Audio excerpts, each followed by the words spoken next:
Good morning. Advent is here.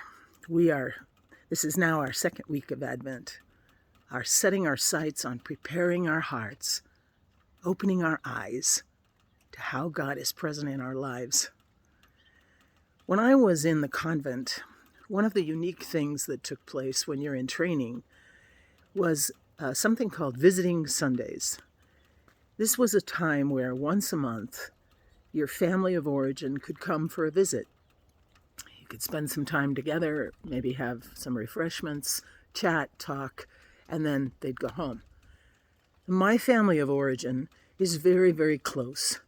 And being 18 when I joined the convent, yes, I'd been away from home for stretches of time, but to be separated from that family of origin for that long, a day in, day out, made those visiting Sundays a time of great rejoicing and also a little bittersweet.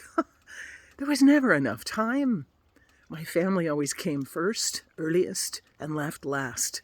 They felt the same way. You want to spend time together.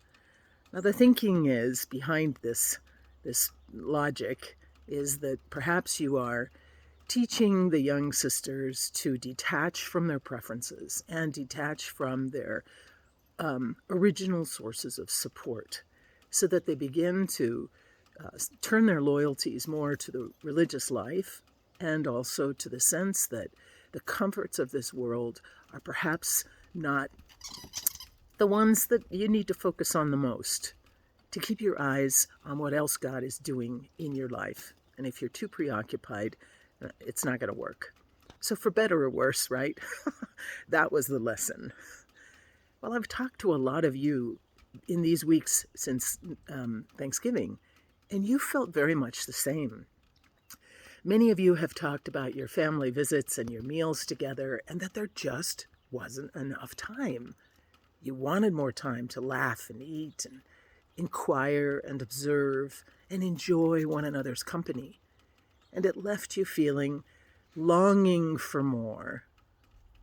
Well, this time in the church year, and also our existence on this planet right now, is so much the same.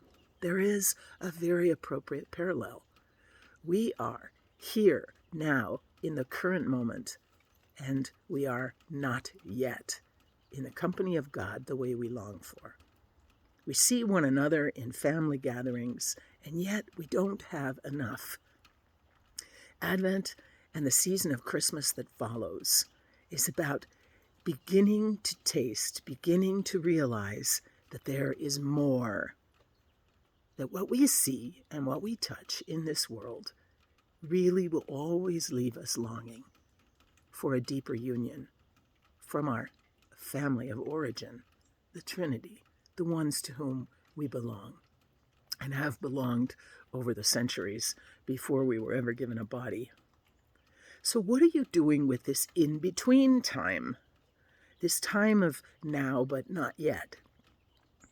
Have you made a practice, some kind of prayer practice that will allow you to turn your eyes more readily to God, or to strengthen the lenses through which you see people in this world, that day to day, the ones you encounter, do you see God there in them? What are you looking for? How are you preparing your heart to meet God? I mean, many times we figure the day will offer what it does.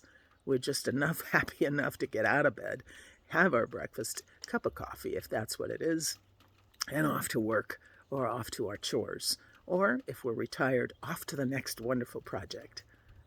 But there is wonderful mystery and grace and love present in each one of those activities. And if we just put on our drudge lenses, if we just put on the automatic pilot, we miss the opportunities of the joy and wonder that God places in our lives, the secret opportunities to know God more deeply, to encounter God in those we see.